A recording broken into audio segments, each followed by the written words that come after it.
ఏపీలో ఉద్యోగులకు గమనిక.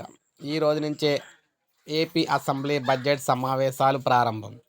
అవును. ఏపీ అసెంబ్లీ బడ్జెట్ సమావేశాల్లో ముఖ్యంగా ఉద్యోగులకు సంబంధించి ఎవరైతే ఉద్యోగ సంఘ నేతలు మనకు డైరెక్ట్‌గా లేకపోయినా పీడీఎఫ్ ఎమ్మెల్సీలు అయితే ఉంటారు కదా! వీరందరూ కూడా ప్రభుత్వం మీద అయితే ఖచ్చితంగా ఉద్యోగుల పెండింగ్ బకాయిలు, పీఆర్సీకి సంబంధించి ఖచ్చితంగా అయితే వారైతే వీరి మీద ప్రభుత్వం మీద ఖచ్చితంగా ఒత్తిడైతే తీసుకొస్తారని చెప్పేసి తెలుస్తుంది.